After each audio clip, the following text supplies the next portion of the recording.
Y'all know what's going on. It's time for another episode of Doing Time with Joe. I'm your host, Joe Baker, and welcome to the show.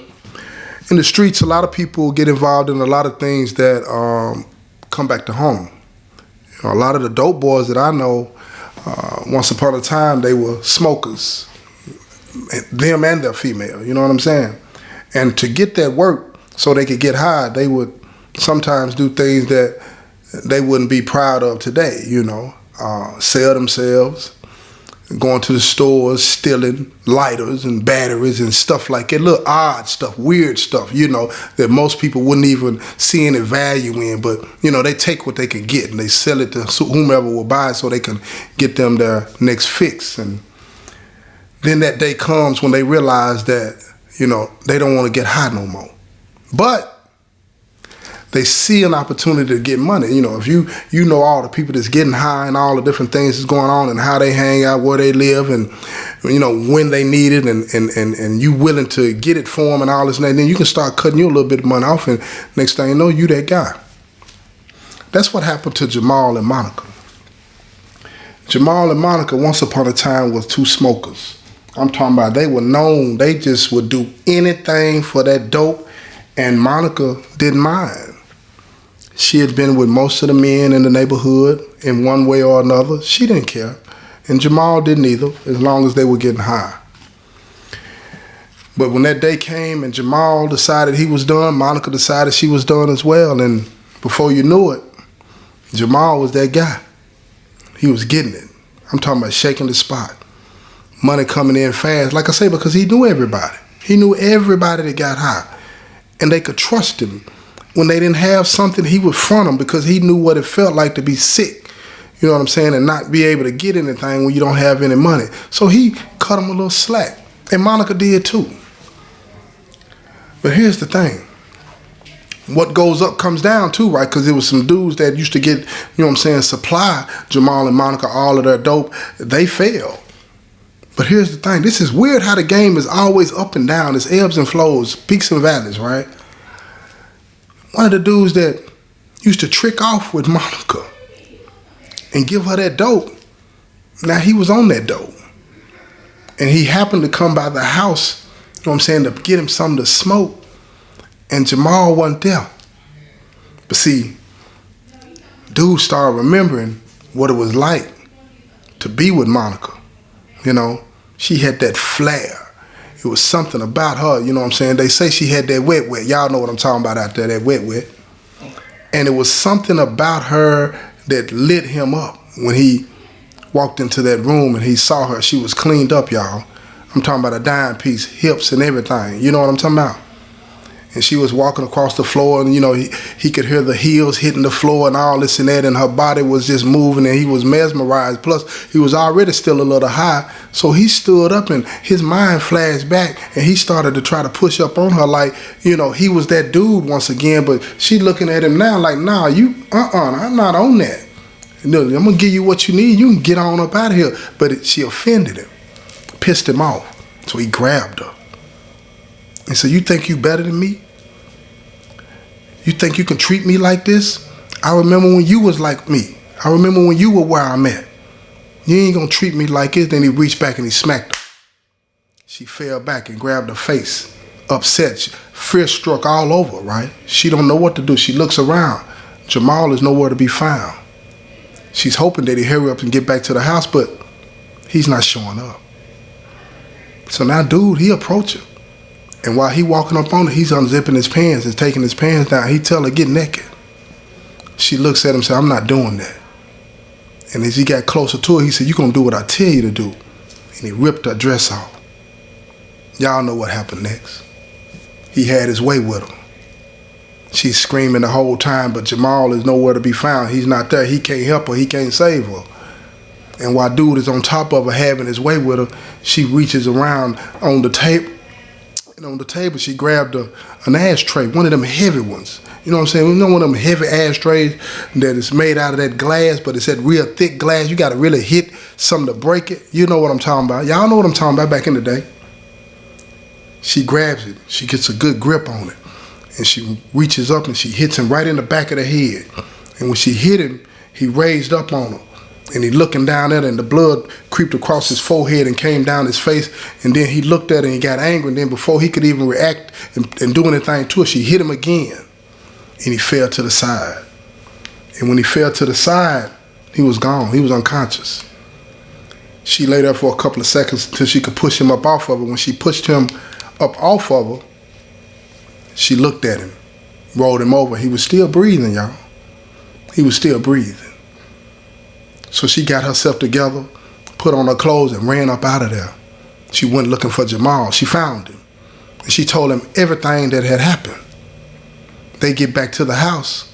Jamal sees dude laying in the floor. He goes over to check his pulse and whatnot, because he finna put his hands on him too. When he checked his pulse, though, dude is gone. Panic sets in. What do? Now you got a body. You getting money in the streets, and your gal done done it. What do? So this is what he did. Look, check this out. You know, because the police don't care nothing about no junkies. They don't care nothing about no dope house and all this and all that, right? So this is what he do. He take the body and he drag it out back. Put it in the dumpster. He ain't paying no attention, though. He desperate. You know what I'm saying? It's stuff like that happen all the time in the hood, y'all. Y'all know what I'm talking about. Don't act like you don't. So they put dude dumpster in the body in the dumpster. Then they get on back in the house. But wait a minute, hold up. Now, every time something happens, there's always somebody in the neighborhood with them eyeballs watching. They watching. But see, the thing about this dude was watching from the very beginning of the assault. See, because he was coming to the house to get him something as well. But when he saw dude in there having his way, you know what I'm saying, with Monica, he just stopped and paused. He wants to watch. He's a voyeur. He wants to see what's going on. He see the whole thing play out from beginning to end and don't say nothing. So he come by later on. He knock on the door. Jamal go to the door, answer the door, said, "What's up? What can I do for you?"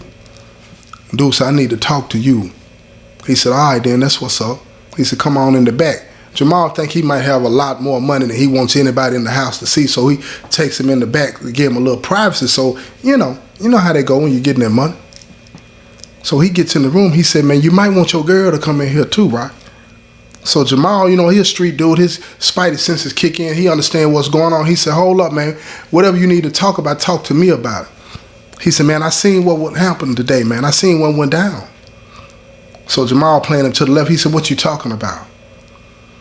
Dude said, "I ain't even finna play with you, man. I seen what went in the end, man. And if you wanted me to keep my mouth shut, you're gonna have to break me off."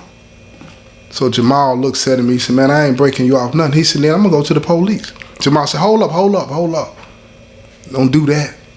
Don't do that." So he said, "What's it gonna take?" He said, "Man, I'm just trying to get that monkey off my back." So Jamal thinking, this is just something that's gonna cost him a little something. He gave him an 8-ball. Y'all know what it is. You know what I'm saying? 3.5, right? Yeah, he gave him that. Now he gone on about his business, but then he come back 2 hours later. Again, and again, asking for something for free. Now, Jamal done got tired of that. He said, "Look, man, I can't keep doing this." He said, "You gonna keep doing it until I don't want no more, or I'm gonna go to the police." See, dude got him, he got him a meal ticket now. Now, Jamal, he a street dude, so he start plotting, planning, strategizing. He thinking, how can he get out of it?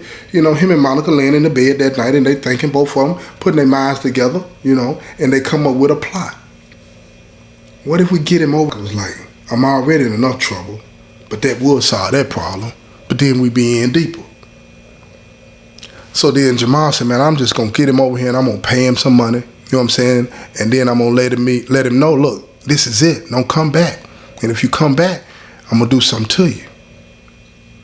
So they waited till dude came over to the house again the next morning. When he came over like clockwork, wanting something, Jamal take him into the back room and he opened up the briefcase. He said, "Man, all of that, that's you. 10 racks, y'all. 10 racks. That's life changing for somebody that's out there smoking." He said, "Man, all of that's you, man. You just got to go. Leave. Don't come back over here for nothing. We ain't got nothing else to talk about." Dude looked at him and said, "You for real?" Jamal said, "Yeah, I'm dead serious." He looked around, as if it was a joke or a trick or something like that. He closes the briefcase, grabs him, he runs out the house. He's gone. They don't see him for a whole month. When he comes back to the house a month later, his lips is cracked. His lips is white. He look like he ain't slept in the whole month. Dude done ran through the whole 10 racks, y'all, smoking good. But he was doing it on like no money now. He ain't got nobody that's gonna give him nothing. So now, he desperate. He know they got that kind of money. They done showed him the blueprint. So he tell him, man, let me get some more of that. Or I'm gonna go to the police. I'm gonna go to the police on you. This time, Jamal tell him kick rocks. He ain't worried about him, you know what I'm saying? He feel like enough time done passed. You know, the body ended up getting burnt in the dumpster, so any real evidence that they could use, you know what I'm saying, is gone. So he ain't tripping about none of it. Do what you want to do. And if you come back by him, I'm gonna put hands on you. So guess what? Dude did what he do. He went to the police. And he told the police the business. So the police, they bumped down on him. They bumped down on him. Investigating it. Blase, this, that, and the third. But see, something had changed on this side of town, see. A lot of real estate was being bought up by a lot of rich people, and they wanted to clean that area up. So they finna send a statement. They finna make a statement to everybody that live on that side of town. It's time to go. Gentrification, y'all. That's what's going on. So look, check this out. They hauled Monica in. They got her down at the police station, questioning her, talking to her, trying to see what's going on, right? But the problem is this. She don't know what they know.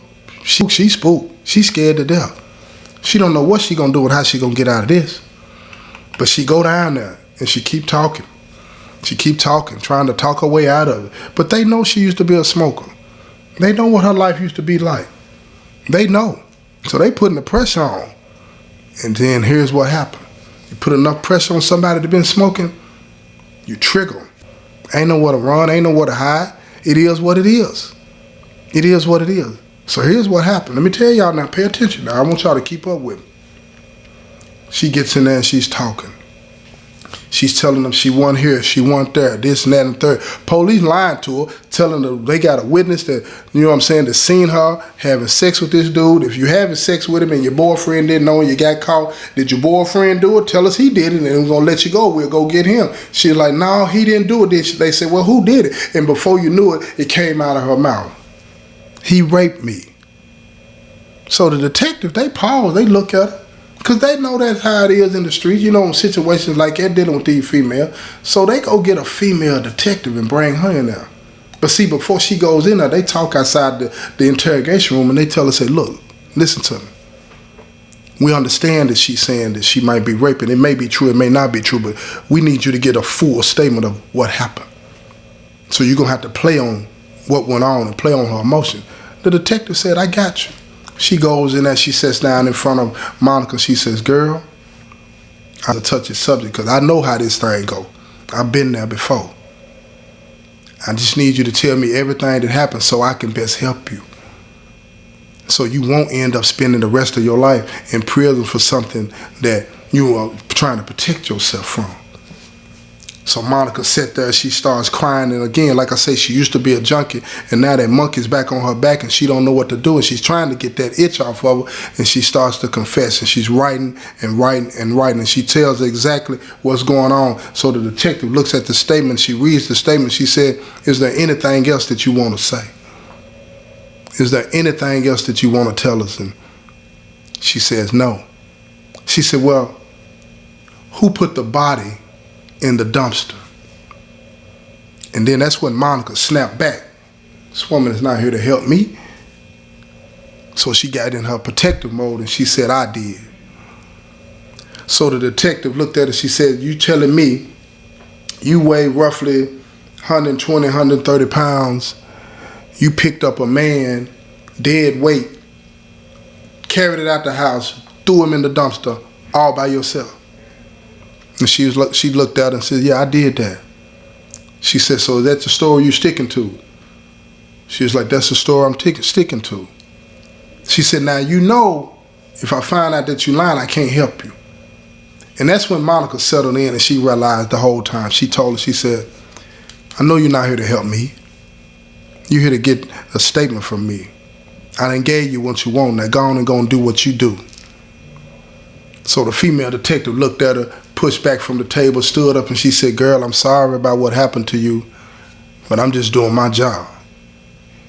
She looked up at her without saying a word. She walked out of the room, handed the statement over to the lead detective. The lead detective looks at it and he reads, he says, appreciate that. We got her.